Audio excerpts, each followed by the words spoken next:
we're talking actually about Leaving Neverland, the 4-hour Michael Jackson documentary that aired on HBO, and whew, that was grueling.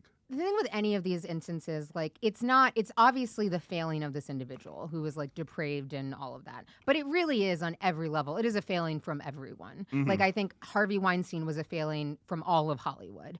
R. Kelly, that was an entire an entire city and industry that failed those girls. Michael Jackson is like kind of the whole fucking world. Yeah. You know what I mean? It's like the world let these kids down. The world knew that he would talk in interviews about, like, the family, and no one disputes the fact that he slept in rooms with children. And I think what's interesting in the Oprah interview, she brings that up, when she's talking about child abuse. It's every family member is like, he was nice to me, or we all know that he slept with children, or whatever. It's like, cool, you all know that that happened, but you also know that the door closed and the lights went out and you were not there. Right. But it's interesting, though, because throughout the documentary, obviously it gets to that point, but like the mother of, I think, Wade Robson specifically, would talk about how she became friends with Michael Jackson too, and it wasn't like 2 encounters in, the door was shut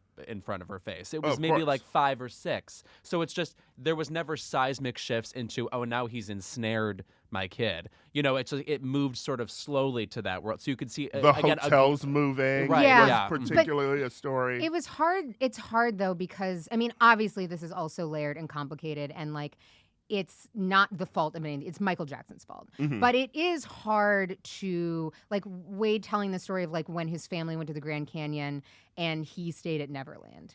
And you're like, that is weird. Yes. And celebrity is weird, and celebrity is fucked up, and what it does to people, and what, people who have been confronted with it. Like, I get that it's hard to process that correctly. But it's just like, if Michael Jackson were not Michael Jackson, would you have left your kid with this person? And so it does speak to, like, the way that celebrity gives things a pass. And it was hard to like not look at the parents with some, like, a question mark. Yeah. And it's not on them, but it's just like, wow, so much of this is so sticky and like so uncomfortable. Well, one of the darkest moments of, after even hearing about all the abuse and everything, I think was just the last line of it, where he's like, does he blame his parents? And he's like, pauses, and then he says, I'm working on that. Right. Which is fair. Yeah. I mean, and you look at photos and you see their lives were changed, It's like, it's not like it was some snake oil salesman like Pirelli or something walking into town. It was Michael Jackson, the most famous person in the world. Oprah makes sure to mention too, that fame is much different now. Yeah. It's not Shawn Mendes or Ariana Grande staying at your home where you might not even know one of their songs or something. Like, everyone knows Michael Jackson songs. Everyone knows what he looks like. Everyone's watching him on TV.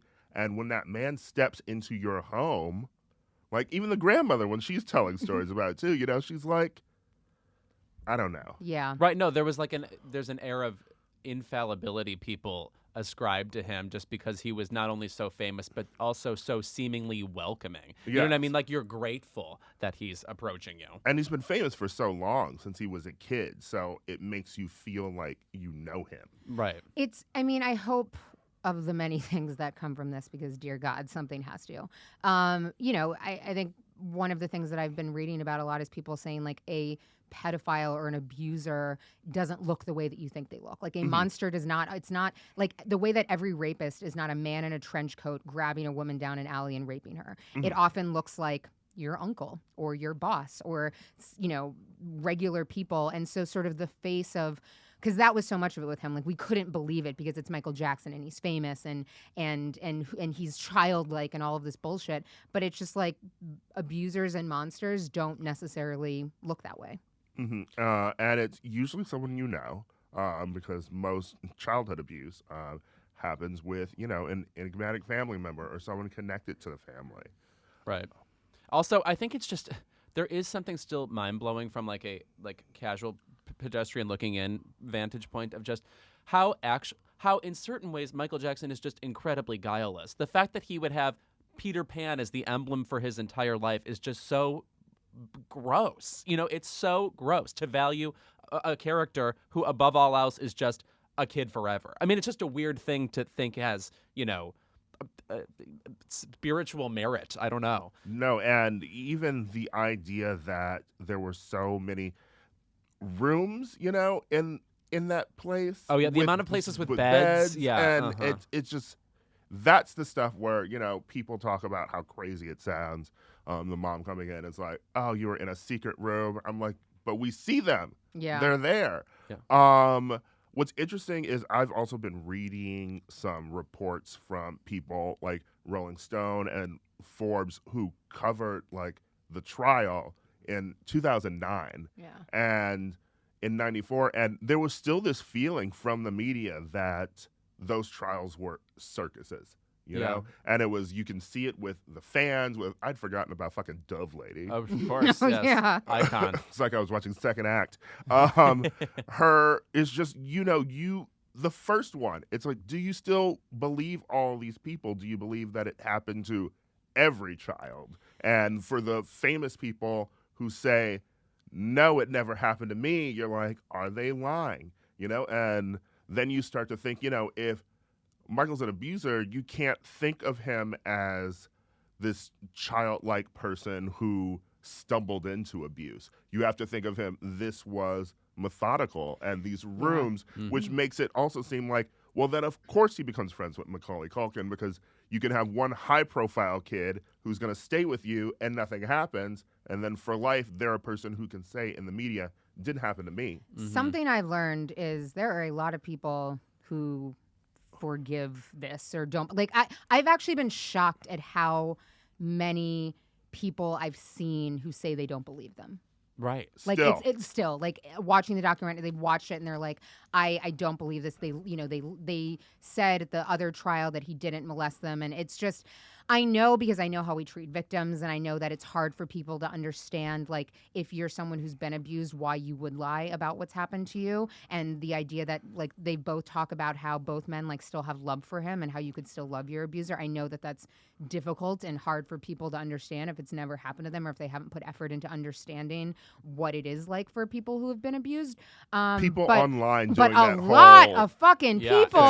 it's a lot. A lot of people, like, They're like, just, he still loves him. They're like, or look at how just the flat parents out, are or just talking flat about out. him. The number of people just are like, I don't believe this is crazy. And clinging to, like, as you said, there's like a Forbes article that just says, Michael Jackson's one of the most investigated potential criminals ever. So like they cling And to, it was like, written before they saw the documentary, by the way. Right, There's that right. caveat. It's like, I haven't seen it. I just want to let you know that we went through these trials and all of us still like him. The amount of people I saw on my timeline saying, well, because we allegedly think Wade Robson broke up Britney Spears and Justin Timberlake, he's untrustworthy. It's like, oh, you can't get abused and then, like, have an affair? Also, Didn't you see that? That's Britney's fault, too. Did you see that tweet from Ebony?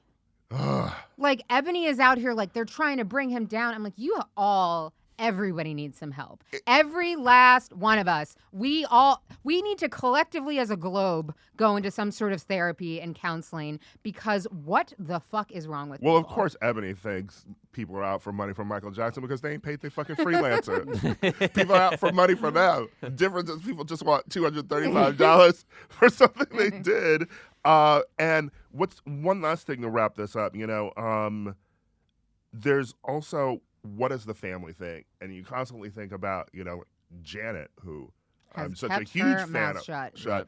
And what's interesting is I was reading an article from Newsweek, and it tried to a bunch of articles, I think, tried to position the fact that she said something in 2016, and it's not actually from 2016. I looked back at that clip from Michael Jackson Unmasked, that documentary, and I couldn't pinpoint the year. I tried to ask someone online, but it's clearly Janet in like the 90s, and I think circa the trial or right after it, where she says, of course I don't believe him. People are doing this for money, etc. And that's the last time we've heard Janet talk about it. And I feel like after the 94 trial, I think everyone in America, especially his family, you know this man, you are ready to believe, yes, this was all a scam. This was for money, you know? Right. And what's weird is even people who do believe the victims, Wade and James, there's also people who just think that the person in the 94 trial was lying, that the dad was, you know? Yeah, I mean, I've learned that a lot of people do not care if you are abusing children. That has been the lesson here, as long as you sing and dance good. Yeah. Yeah, the amount of people who invoke online, just that I've seen casually, of he brought joy to so many people. Like, are you brain damaged? I so mean, does that's the- Iggy Azalea. But that's the other thing. Like, his music is incredible. It's not now Right. not incredible. And I think that's part of probably the disconnect here, where when you have these conversations, it's like Michael Jackson is the greatest performer of all time, the greatest pop star of all time. He is still that.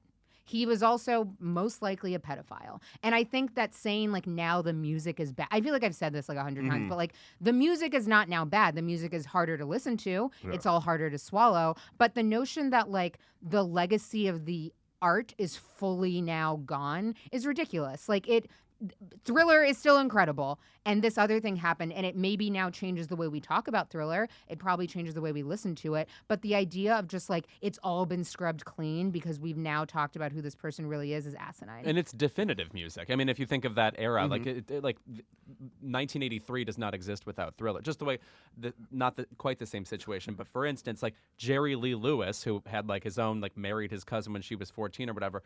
The boogie woogie piano of the 50s, that doesn't exist without him. You know what I mean? So. Yeah, and the direct line of Wade Robson being abused by him and emulating him, and then taking that choreography to Britney and Justin and just sort of forming a base of what we saw and recreated in our homes. The whole line is just so messy. And it's hard to watch. As I said, 1in6.org is a great resource if you're a male who's been sexually abused, either as an adult or as a child.